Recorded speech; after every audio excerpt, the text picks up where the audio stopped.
الحمدللہ وحدہ والصلاة والسلام علی من لا نبی بعدہ اما بعد فاعوذ باللہ من الشیطان الرجیم بسم اللہ الرحمن الرحیم وَتِلْكَ نِعْمَةٌ تَمُنُّهَا عَلَيَّ أَنْ عَبَّدْتَ بَنِي إِسْرَائِيلَ صدق اللہ العظیم وصدق رسولہ النبی الکریم اللہم صلی علی سیدنا محمد النبی الامی وعلی آلہ وسلم تسلیما۔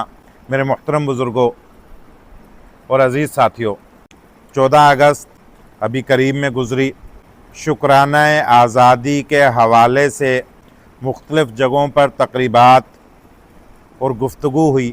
گزشتہ ہفتے بھی اس حوالے سے چند گزارشات میں نے آپ کے سامنے عرض کی۔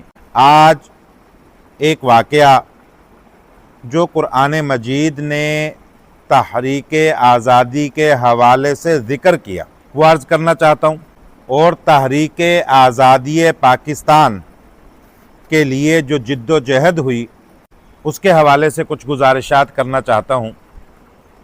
قرآن نے بھی ایک آزادی کی تحریک کا ذکر کیا ہے۔ فرعون کا زمانہ ہے، بنی اسرائیل کی قوم ہے، اور فرعون نے بنی اسرائیلیوں کو غلام بنا رکھا ہے۔ قصے کے بہت ساری جہتیں ہیں، ان کو اس وقت میں ذکر نہیں کیا جا سکتا۔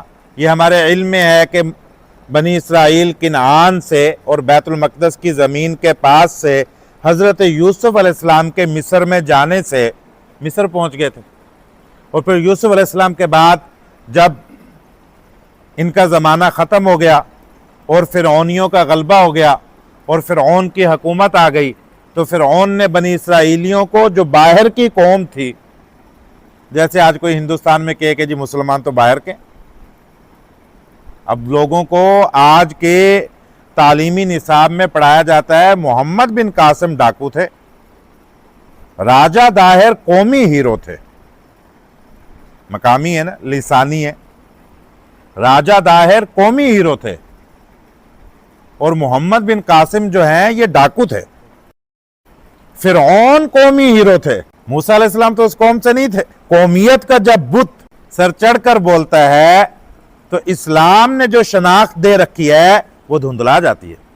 چنانچہ جو لوگ، ہم تو الحمدللہ مسجد کے ماحول والے ہیں، بات ہی عجیب لگتی، لوگ باہر سوشل میڈیا کے ماحول والے ہیں وہ اسی بات کو مانتے ہیں۔ تو بہرحال قرآن مجید نے یہ قصہ ذکر کیا۔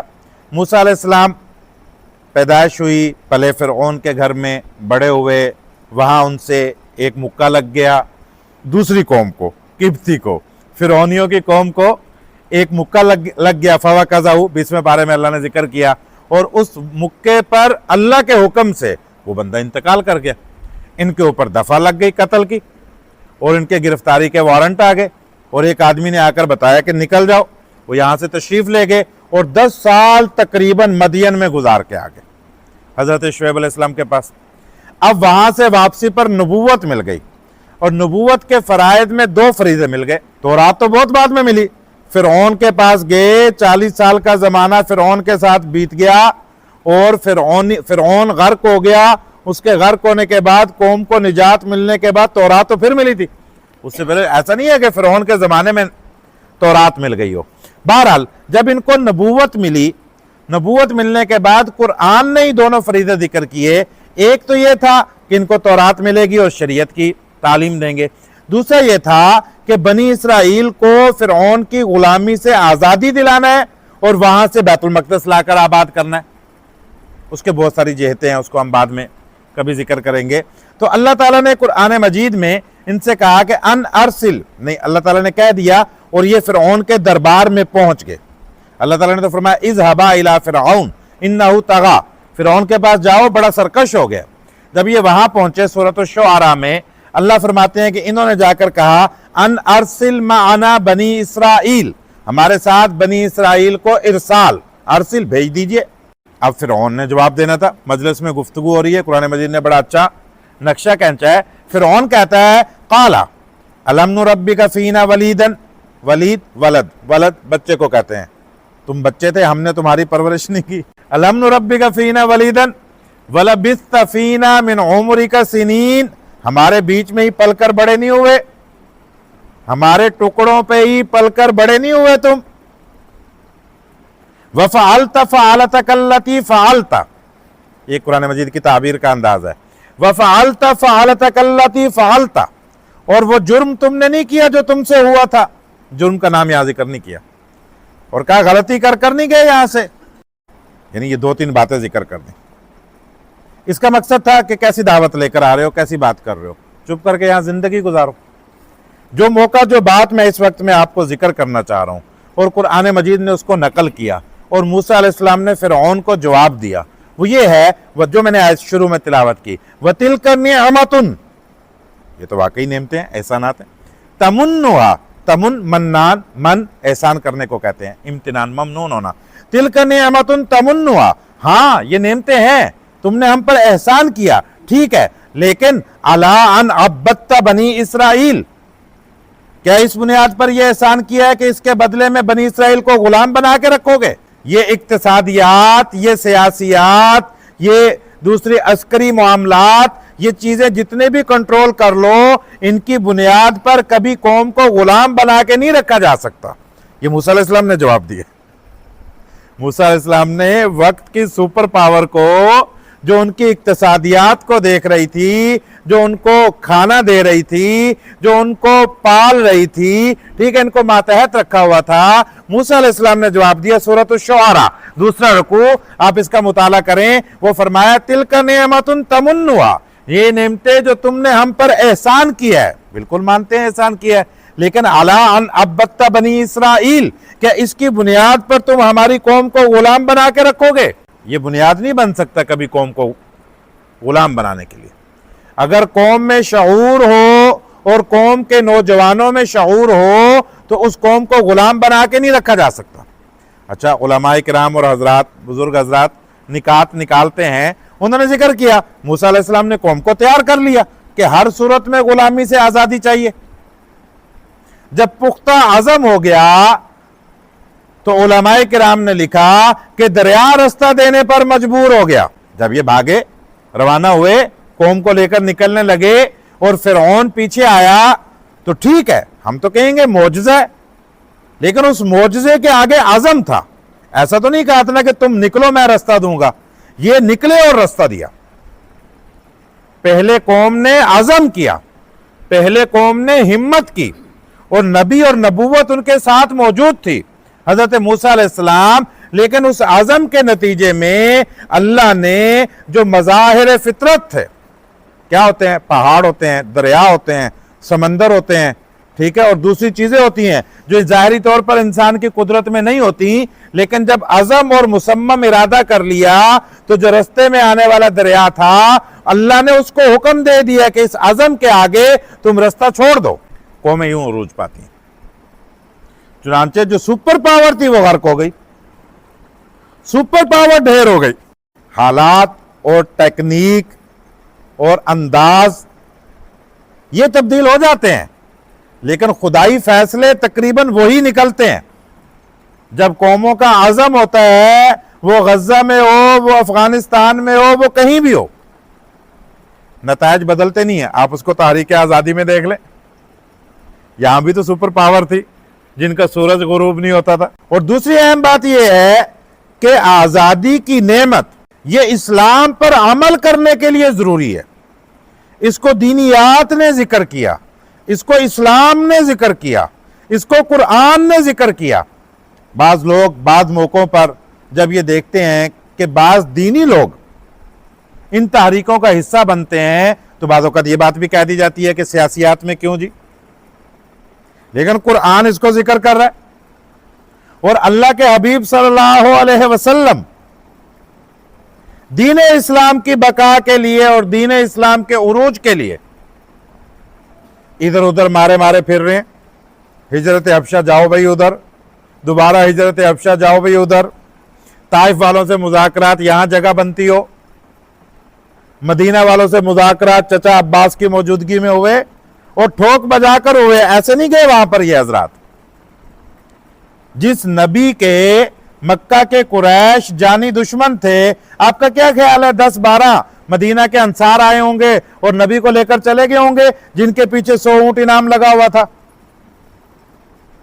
چچا عباس نے باقاعدہ ایگریمنٹ لکھا تھا اور باقاعدہ معاہدہ ہوا تھا کہ آج تو لے کر جا رہے ہو، جس معاہدے میں جس نبی کو تم لے کر جا رہے ہو اس کے پیچھے تو جنگیں آئیں گی، اس کے پیچھے تو خون خرابہ آئے گا، اس کے پیچھے تو تمہیں اپنی نسلوں کی قربانی دینی پڑے گی. ایگریمنٹ ہوا تھا، باقاعدہ ایگریمنٹ ہوا تھا.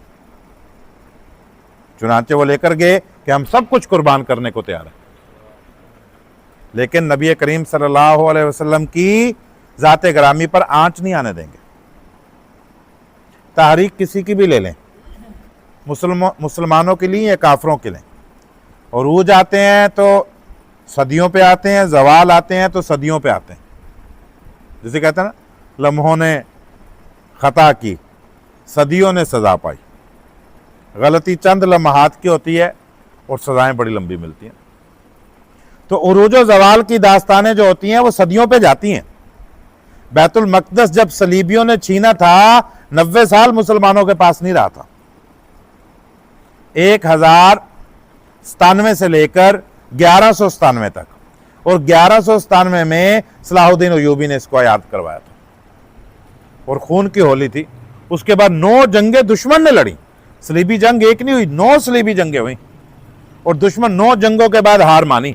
9 دفعہ کوشش کی کہ صلاح الدین سے چھین لیں، پھر الحمدللہ مسلمانوں نے واپس نہیں جانے دیا. وہاں بھی 90 سال ہے، یہاں بھی 90 سال ہے. 1857 میں جو دشمن نے قبضہ کیا، یہ تحریک 90 سال کی نظر آتی ہے 1947 تک، لیکن یہ تقریباً 200 سال کی پوری مدت تھی نا، جس میں چھوٹی چھوٹی جھڑپیں چل رہی تھی. 16ویں صدی عیسوی میں ایسٹ انڈیا کمپنی آئی. اس وقت تو تاجر بن کر آئی تھی، پرامن بن کے آئے تھے. پھر 100 سال کے بعد ان کو اپنی فوج بنا لی، اپنی حفاظت کے لیے بنائی، اپنی فیکٹریوں کی حفاظت کے لیے بنائی. پھر قبضے کی طرف چلے گئے. 1857 میں پہلی بغاوت ان کے خلاف جو کی تھی، دشمن اس کو بغاوت کہتے ہیں، ہمارے نزدیک تو جنگ آزادی ہوتی ہے. یہ دشمن ہمیں پڑھاتا ہے معاشرتی علوم کے کتاب میں تحریک غدر، اس کو غدر کا نام دیا جاتا ہے. تو یہ تو انگریز کی زبان ہے کہ یہ غدر ہے، ہماری زبان میں تو یہ آزادی ہے، غدر تھوڑا ہے. تو سراج الدولہ نے 1857 میں 1757 میں سراج الدولہ نے 1757 میں پہلی جنگ لڑی. بنگال کے سربراہ تھے، یہ مغلیہ سلطنت کے اندر بنگال کے سربراہ تھے، لیکن شکست ہوئی. میر جعفر میر صادق اندر کے غدار. پھر دوسری جنگ 1799 میں ٹیپو سلطان کے ساتھ انگریزوں کی ہوئی، لیکن ظاہر ہے قوم اس وقت تک متحد نہیں تھی. دوسری جنگ میں بھی شکست ہوئی. پھر تیسری جنگ سید احمد شہید اور شاہ اسماعیل شہید رحمت اللہ علیہ نے بالا کوٹ میں لڑی.